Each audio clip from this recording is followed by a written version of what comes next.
hello, Warwick Bass Camp. It's nice to see you. Great to be back here again. I have a warm-up question for you, and I think you might be tired of this question. Sorry, but I must ask, how does it feel to be a part of the legendary band Megadeth? It's cool.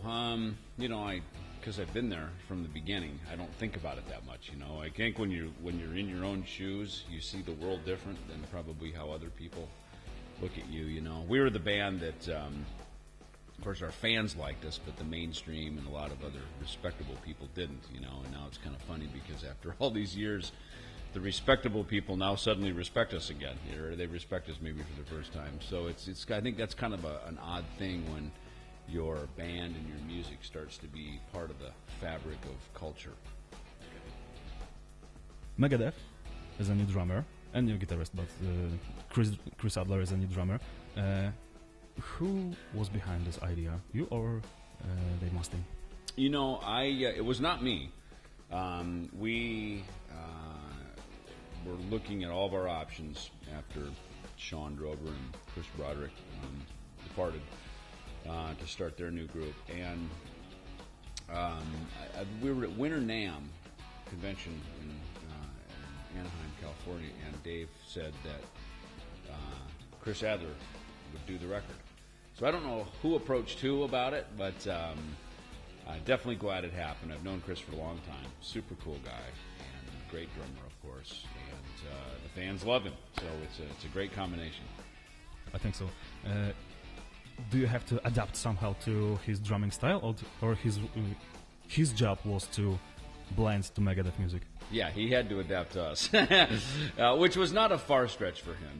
He knows the songs well as a fan, and I think as a musician, when you know songs because you're a fan of them and you've listened to them your whole life, you there's a passion about it that's different than when you learn it because it's necessary for a gig. And either one is fine, but I think for Chris, it was the former. He was very much, he's a fan of the Megadeth history, and so for him, I think it's really like a labor of love for him. Okay, so are you a fan of Lamb of God? I am, and it's funny, I'm a fan of their live show. When I went to go see them, 7-8 years ago, they came through Phoenix, Arizona, where I live, and I saw their show, and their light show was incredible. It was like Pantera on steroids, and which was cool to see someone be able to come in and stake their claim on that turf, because those are big shoes to fill, and they just have such great power, and their new record is great.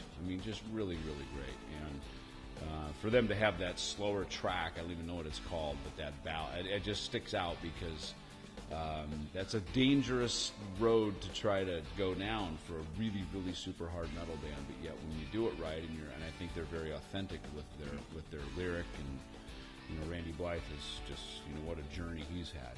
And I think when you write your life, it resonates with people, and so it's cool to see them widen their scope a little bit and branch out into some other things too. Let's get back to Megadeth. Okay. What can we expect from the new album? I can't really say too much about it yet. I hate to tell you, you're a few weeks early here, but it's incredibly good.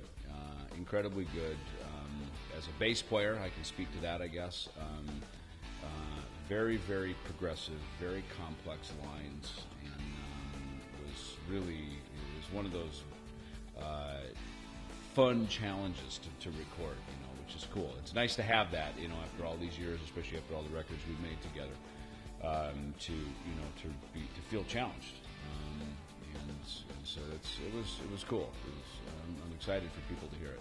Okay, so what was the biggest challenge in your career? There's not one. There's many.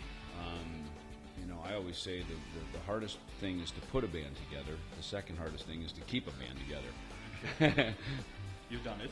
Yeah. Somehow managed to do it, and I've been since I was little. I got my first bass. I think I was age 11, and then from within a couple months, I was playing with my brother's buddies who were like 2 years older than me. So I've been in bands right from the beginning. To me, this bass is made to get on a stage and go rock the house and help people have fun. That's what it is. And I think, I think as long as you keep the focus on that, all the rest of it kind of works itself out.